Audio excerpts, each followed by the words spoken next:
Deuxième lettre à Timothée chapitre 1. Paul, apôtre du Christ Jésus par la volonté de Dieu, selon la promesse de la vie que nous avons dans le Christ Jésus, à Timothée, mon enfant bien-aimé, à toi la grâce, la miséricorde et la paix de la part de Dieu le Père et du Christ Jésus notre Seigneur. Je suis plein de gratitude envers Dieu, à qui je rends un culte avec une conscience pure à la suite de mes ancêtres. Je lui rends grâce en me souvenant continuellement de toi dans mes prières, nuit et jour. Voilà pourquoi je te le rappelle, ravive le don gratuit de Dieu, ce don qui est en toi depuis que je t'ai imposé les mains. Car ce n'est pas un esprit de peur que Dieu nous a donné, mais un esprit de force, d'amour et de pondération. N'aie pas honte de rendre témoignage à notre Seigneur, et n'aie pas honte de moi qui suis son prisonnier. Mais avec la force de Dieu, prends ta part des souffrances liées à l'annonce de l'Évangile. Car Dieu nous a sauvés. Il nous a appelés à une vocation sainte, non pas à cause de nos propres actes, mais à cause de son projet à lui et de sa grâce. Cette grâce nous avait été donnée dans le Christ Jésus avant tous les siècles, et maintenant elle est devenue visible. Car notre Sauveur, le Christ Jésus, s'est manifesté. Il a détruit la mort et il a fait resplendir la vie et l'immortalité par l'annonce de l'Évangile, pour laquelle j'ai reçu la charge de messager, d'apôtre et d'enseignant. Et c'est pour cette raison que je souffre ainsi, mais je n'en ai pas honte, car je sais en qui j'ai cru. Et j'ai la conviction qu'il est assez puissant pour sauvegarder jusqu'au jour de sa venue le dépôt de la foi qui m'est confié.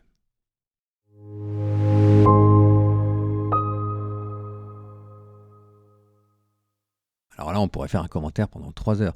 On va essayer d'aller au plus important. Déjà, Timothée, que tout le monde a oublié, personne ne sait qui c'est un collaborateur de Paul. C'était un gentil petit gars que Saint Paul a formé et qu'il avait nommé comme responsable des communautés locales. Et donc là, il lui écrit, deuxième lettre de Timothée, ce qu'on appelle les lettres pastorales pour dire comment est-ce qu'il doit être un bon pasteur. Sauf que Paul, là, on est dans les dernières lettres et il vous dit qu'il est dans les prisons, qu'il est enchaîné. Donc on pense qu'il s'agit là de la deuxième captivité de Paul. Il est à Rome et il faut imaginer que la deuxième captivité, elle ne s'est pas aussi bien passée que la première captivité. Donc là, Paul, il est au fond du gouffre et pour le coup, c'est à prendre au pied de la lettre. Probablement peut-être ce qu'on appelle la prison mamertine, même si jamais on ne peut pas y en être sûr. D'où cette phrase « Souviens-toi de moi qui suis enchaîné à cause de la parole de Dieu et, je cite, « n'aie pas honte de moi qui suis son prisonnier ».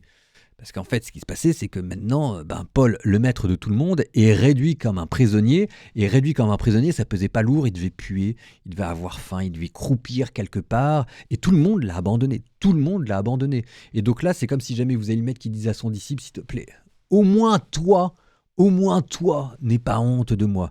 Donc Paul, c'est ce que je vous dis, il est au fond du gouffre. Et il est en train d'essayer maintenant de passer le flambeau. C'est pour ça que c'est une des lettres les plus émouvantes, les plus belles. Moi, je l'adore. Notamment, vous avez dedans, je pourrais m'y arrêter pendant 2 heures, mais si jamais il y avait une chose à dire, ravive le don de la grâce qui est en toi depuis que je t'ai imposé les mains. Donc il y a une imposition des mains. Une imposition des mains, c'est un geste de bénédiction, mais dans l'Église primitive, c'était probablement aussi une manière de confier une mission à quelqu'un. Et on a vu comment est-ce que Paul et Barnabé, dans les Actes des Apôtres, on leur avait imposé les mains avant qu'ils partent en mission évangélique. Donc Timothée, on vous dit que Paul lui a imposé les mains, très certainement, en plus vu le contexte de la lettre, pour une mission d'église, et on sait d'après la lettre qu'en fait c'était une mission de pasteur, de responsable. Donc là, on peut à bon droit y voir une ordination, et j'insiste, une ordination épiscopale. Un épiscope, c'est quelqu'un qui doit veiller sur une communauté. Donc Paul a imposé les mains à Timothée pour faire de lui le responsable local, et on dit qu'avec cette imposition des mains, geste rituel, il y a un don, un charisme qui est associé à une grâce d'État. Ce don qui est en toi depuis que je t'ai imposé les mains. Et on vous dit que ce don, c'est en fait un esprit qui ne doit pas être un esprit de peur, mais qui doit être un esprit de force, d'amour et de pondération, ce qui vous donne la manière chrétienne de gouverner une église. La manière chrétienne de gouverner les uns les autres, entre nous, ça doit être la force, la fermeté, l'amour, la charité et la pondération, c'est-à-dire la mesure dans toute chose. Ça, c'est cette grâce d'État qui, normalement, par ordination épiscopale, a été conférée à Timothée en tant que successeur des apôtres, comme responsable des premières églises. Bon, avec tout ça, maintenant, je vous laisse relire la lecture qu'on vient d'entendre.